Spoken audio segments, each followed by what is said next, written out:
The mystery over what Billy Butcher's future holds in the new season of The Boys, with his waning health and that reptilian thing within his body, is all but solved. Still, one thing is sure, even a sick Butcher poses enough enigma, thrill, bravado, and that wild, never-back-down attitude which makes for exciting TV, and always keeps the fans on the edge of their seats. He is the anti-hero of the TV drama. As the show has been taking most of its inspiration from the comics, it's time we look at some instances where the TV series and comic Butcher stories diverge, and also other places where they may find communion in the coming episodes. Before we go into our explanation, we have a very small request. If you like our content, please support us by subscribing to our channel. This is a small click for you, but for us it means a lot. Thank you. Let's begin.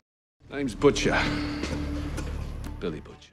Clean cut to scruffy, how Billy Butcher transformed for The Boys. The most obvious difference between Billy Butcher in the comics and the TV series is the beard. Though his costume is authentic to the books with an all-black finish, leather jacket and jeans, and Carl Urban delivers a brilliant incarnation of the menacing character with a sprinkle of Jack Sparrow swagger. The beard is completely unique to the Prime series. While we see a clean-shaven Butcher in flashbacks, the one plotting and wreaking havoc in the series' present time is a scruffy guy. The beard may signify a despondent state of mind, lack of time, or inclination to groom and get pretty, but it sure lends a chilling touch to Butcher's smile, like when he wears it before headbutting gunpowder, or most recently, while terrorizing an already terrorized Samir.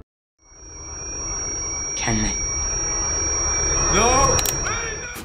Comic unveils Billy Butcher's painful past. The TV series shows glimpses of Butcher's painful past, such as the meeting with his aging father, Sam Butcher, or his recollections about his brother Lenny and him getting whipped, a harrowing testament to Butcher's childhood trauma. His father was a sick tormentor who beats the kids senseless, and they spend their entire childhood in his hostile shadow. Butcher ran away from it all as they grew up and joined the British Royal Marines, and later the Special Air Services. Lenny, unable to go through his father's abuse, shot himself. Butcher's love for his late brother is apparent, even if it is shown in fleeting flashbacks. The comics, however, explore Butcher's forming years in a lot more detail, which gives us a better insight into the man himself. Like, how did Butcher turn into the foul-mouthed, emotionless killing machine that he is? The anger that he carries inside like an undying torch was laid within him when he was just a boy. In the first issue of The Boys, Butcher Baker Candlestick Maker, we meet Billy, the little kid, and discover his grim upbringing. His father, who worked at their family bakery, cuts a revolting figure as he muscles his way through the tough, working-class neighborhood, getting drunk and beating and bullying poor guys at the local pub. He was regularly cheating on Butcher's mother, Connie, with loudish women and unleashing his fists upon her for a bit of fun. Lenny and Butcher spent many a night awake to their mother's heart-wrenching screams, and this is when the seeds of pathological rage began to sprout within Butcher. He wore a vulgar mouth and became a troublemaker at school, often getting into fights in the yard. He once put his hands on a PE teacher and ran him into the ground for merely touching him, but Sam Butcher saw this scrap as a rite of passage and rewarded his son with his first beer. From that point on, alcohol became his crutch, an outlet for his repressed anger to surface. He almost geared up to kill his father once, but Lenny stopped him from taking that terrible turn. To help provide for his family, Butcher joined the Royal Marines. Later, Butcher's brother dies after being hit by a bus, which is a heartbreaking moment for him. In the TV series, however, it's shown that Lenny had taken his own life, having had enough of his father's abuse. Another crucial juncture that spiffed up Butcher's arsenal with a steel-plated heart to go with his time in service. Unseen service. The Boys skips over Billy Butcher's military past. There are a few mentions of Butcher's time in the Royal Marines and the SAS in the TV series, but his military service has been largely overlooked in the screen adaptation. Comic book fans will surely know that it was a formative part of his later identity, inspired by his grandfather, who had also served in the army. And it's here that young Billy really becomes the Butcher. Billy joined the Royal Marines when he was 17, and was deployed in the Falklands War against the Argentine troops. Within this live-or-die world strewn with dark and grimy battlefields, Butcher made his first kill and became the man he was destined to be, a stone-cold killer. Even in ominous circumstances, with the odds stacked firmly against him, Butcher's extraordinary skills, clever battle vision, and of course, brazen defiance, got him and his friends through. He also earned praise from the higher ranks for this until he bungled it all. He got hammered in a bar alongside some young Marines and got into a fight with the unassuming lads. I mean, it's Butcher, what did you expect? He was court-martialed for unbecoming conduct. Nevertheless, it was in the cold, jagged world of war leading up to Mount Harriet that Butcher stripped the mask of control and let the beast out. Man's best friend missing. Where's Terror, Billy Butcher's dog? Terror, the English bulldog, and perhaps Butcher's only surviving personal relationship after the loss of his family and his wife, only finds eluding references in the TV series. The latest being in the form of a bulldog cookie jar, where Butcher stores his fentanyl-laced cookies he meant to knock Ryan out with, so he can get him away from Homelander. Of course, he couldn't drug his stepson, which is technically what Ryan is, and instead left the whole thing on a peachy note. By the way, we'll come full circle with that story later in the video. Back to Terror. The cute and cuddly boy is constantly rolling with the comic Butcher, and almost humanizes Butcher to some degree. I mean, Butcher's not giving to the world since Becky's death is what makes him the most effective soup killer. Terror is probably the only one who still draws affection from Butcher. Butcher's bond with his dog is strong, and Butcher would go to great lengths to protect him, while he's tagging along for the missions. But Butcher is Butcher, and he has taught Terror a cheap trick or two. For instance, he trained Terror to pleasure himself with anything on his command. Oh my god, Butcher. Sadly, Terror reaches his end at the hands of a soup, as if Butcher needed another reason to annihilate them, and Butcher goes nuts when he finds out about it. He in turn stabs Jack the Jupiter to death, presuming him to be the one to have murdered his dog. But you know, the fans don't miss a thing, and when Eric Kripke, the show's creator, was questioned about Butcher's little rascal's absence from the show, he said it was a practical decision. The show is a big production with a large crew, lots of green screen stunt guys and equipment, and it would have been too big of a challenge to work with a dog through all that. Billy Butcher does not shoot lasers in the boys' comics. Butcher shooting lasers on Temp V is also something that hasn't happened in the comics. And honestly, when he does do it in the show, I don't know what Mother's Milk starts complaining for. "So you're a soup now?" he asks upon seeing Butcher and Huey both V'd up. For God's sake, they do save everybody's butts from the Russians with their lasers and naked teleporting, and bust Soldier Boy out of captivity. And who can forget the time Butcher, Huey, and Soldier Boy brought their batteries together and almost killed Homelander? Do you like the powers Butcher gets in the TV series? Do you feel it's worth all the grief the V gives him later on? For instance, that snake symbiote creature crawling under his skin.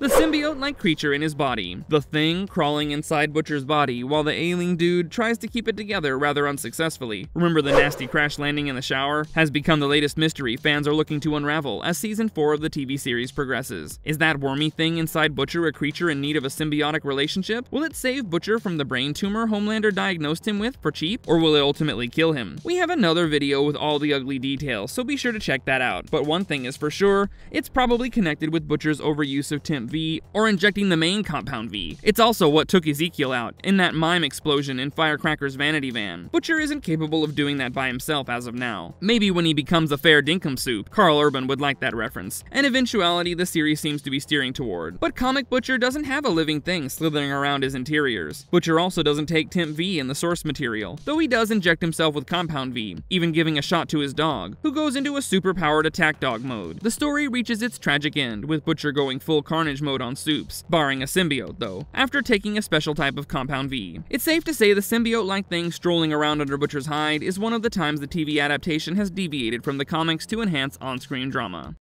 How Becca and Billy's story diverges in The Boys. We've been there for both Becca and Butcher through the dilemmas they've faced since reuniting in The Boys TV show. While Butcher has been on an emotional roller coaster since finding out that Becca is alive and raising Homelander's son, Becca has been torn between wanting to be with Butcher and protecting Ryan, not just from Homelander's shadow, but also Butcher's, whom she knows only too well. And she was right. Butcher did think of Ryan as Vought's future star and soup hero, but this changes later on in the series. The situation with Ryan is an interesting insight into Butcher's internal strife, and we'll dive into it a tad later in the video. But the Prime Video series has shifted from the comics in a big way when it comes to the Butcher-Becca dynamic. Becky, the comics Butcher's other half, was a delightful young woman who was a social worker with a general dislike for big corporations, unlike the Vaught's digital media head her TV series version starts out as. As far as first looks go, you cannot top Becca's comic introduction. Sitting in a tube beside a grumpy, banged-up looking Butcher with 2 black eyes, side effects of a bar fight the night before. In a redhead who cannot contain her giggles. "You look a bit like a panda," she tells Butcher, who cannot help but smile. It's love at first sight. Over time, in some of the bad situations they go through, like getting Butcher's mom away from his abusive father, as well as in the good times, she's the same charming presence, which is quite a leap from the TV series Becca, who's always in a pit with Ryan's well-being and cannot catch a break. However, comic Becky's end is brutal. Homelander rapes her while she's on a vacation in Miami. She gets pregnant and is pretty out of sorts with the soup growing inside her. One night, Butcher wakes with a shock, as his wife is surrounded by a pool of blood and a wailing, laser-shooting infant hand is levitating out of the air. He almost kills Butcher too, unbeknownst to his baby self of course, until Butcher smashes him out with a bedside lamp. A brutal end, as we've come to expect for Butcher's victims in the Boys verse. The TV series does take some symbolic inspiration from this incident, as Becca's terrible end is also of her own son's making. However, this time the overwhelmed Ryan lets loose his laser vision while trying to stop Stormfront from assaulting her, and he ends up killing her instead. Which brings us to his relationship with Butcher after that untidy mess. How does Butcher deal with Ryan, the boy who accidentally killed his mother, no less Butcher's wife, with only just a brief slip of his superpowers? Billy Butcher's parental shift. Even when Becca was alive, Butcher thought of Ryan as a mega soup in the making, which didn't do much for his parental gene to kick in. His mindset appears similar to the comics Butcher, who quickly turns Becky down when she gets him on the subject of having a baby. I totally understand too, given his own upbringing, with an out-of-control drunk on a power trip as a father and all. He doesn't appear the fatherly type, and though we'll never know what could have happened had Becky and him never been to Miami, the TV series does give us a taste of Butcher in the role of a child's guardian. Just before Becca's cruel end, we see Butcher trying to get both Ryan and her under Grace's protection. Later, with her dying breath, Becca impresses upon Butcher that her death is not Ryan's fault, and that he must make the boy realize that. She also gives him the job of ensuring Ryan doesn't end up with Homelander. The new season has shown how seriously Butcher has taken Becca's last words, and the vision of her still follows him around, bringing him to book on his promise. While initially, Butcher's plan of securing Ryan seemed nothing but a lingering promise he made to his late wife, it all changed when Ryan visited him on his own. They bonded quite like a father and son over some foosball and banter, so much so that Butcher didn't even drug him as he had originally planned to. I can't wait to see how Butcher handles his newfound feelings for the kid in the upcoming episodes.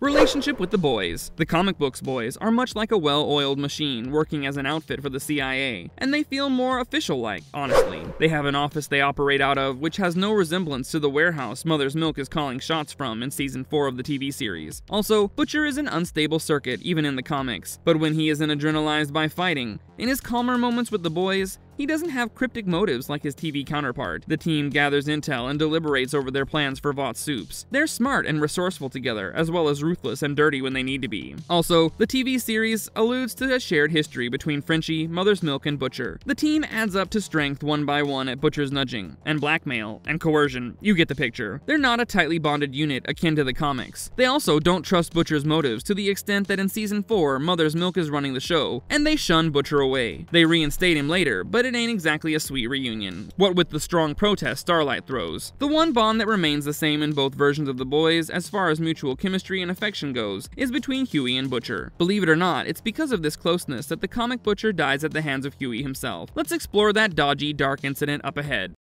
Realization of villainy. Was anyone surprised when Butcher took a turn for the worst, crossing over from an anti-hero to a full-on genocidal maniac in the comics? Not really. But do you feel for him? Yes. His sordid backstory, having his father beat up on his mom, his brother's death, and then Becky's terrible fate at Homelander's hands was enough to turn the man into his vilest version. The Prime Video series has Butcher flirting with the lines of propriety, using abominable means, and dishing up multiple servings of noodle soup, pun intended, on impulse, with a round of colorful language for dessert. But this version also explores the things that plague Butcher differently from his counterpart in the comics. The comic Butcher is on a straight trajectory to the all soups must die peak. His wife's memory held him for some time, but as he bids her farewell in a journal he writes in her name long after she's passed, he sheds complete reason and awareness with it. Butcher proclaims a kill-on-sight war on soups. He also slays his whole team except Huey, the sole recipient of Butcher's mercy, at the utmost of his rage. In the end, after falling with Huey from the Empire State Building, he tricks Huey into killing him and dons a disturbing smile as Huey does it, a befitting end, unsettling as it is. In the TV series, Butcher is seen as a man who is yet reflective of the choices presented to him. There's more to him than being a tragic liege, laser-focused on killing Homelander and the soups. He has reasons for maiming their kind that are not far gone. And then there's Ryan. He means to fulfill his promise to Becca and get Ryan to safety, which has been his arc so far in Season 4. He's also warming up to the kid, who's a soup himself. So for him to go from this point to a super bad villain like his comic version, they'd have to drop a sizable twist toward the season finale. Maybe Ryan's death could push him over the edge. It can also act as a symbolic homage to Becky's infant dying in the comics.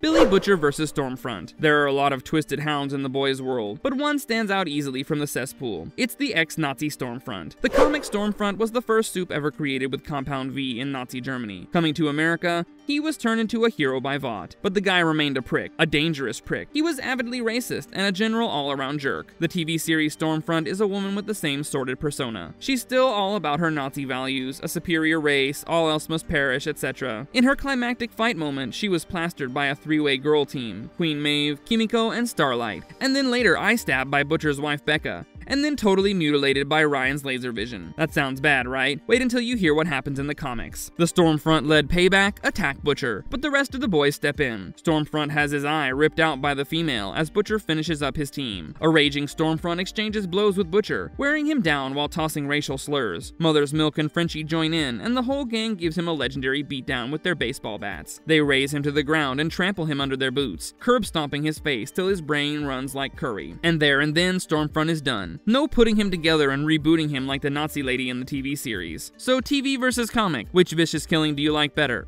Ignore that question.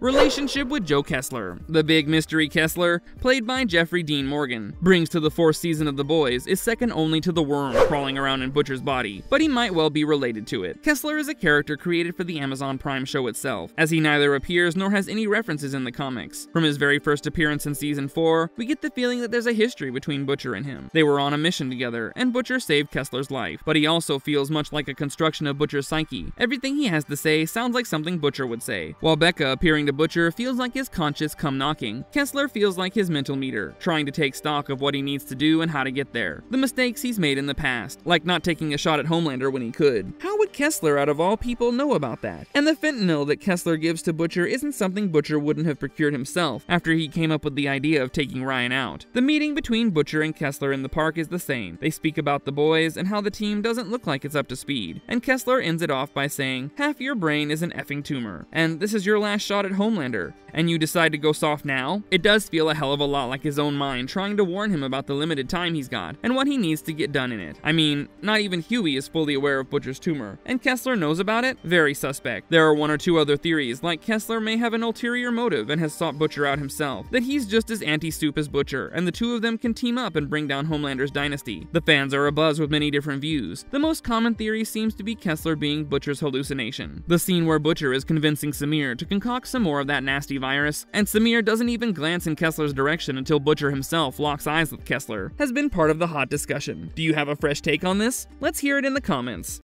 Marvelous verdict. All great stories, whether shown through a lens or told with the written word, almost always have one thing in common. While they make you love the protagonist despite their vices, and make you hate the villain in spite of their circumstances that made them go bad, they offer perspective. They open up these characters enough so that we can see their wounds, take joy in their triumphs, and feel befallen with their falls. And Butcher falls squarely within these bounds. While his comic counterpart strays dangerously close to fetching the reader's hate, the TV Butcher is still the audience's greatest hope to bring the evil Vought Empire to its knees, hopefully without any genocidal attachments. He's still someone we love to hate, and often hate to love. And if his character was to be killed off anything like the comics, man, there will be tears. And if you liked our content, don't forget to leave a like and subscribe to us if you haven't already. Have a good one and be safe. Thanks everyone!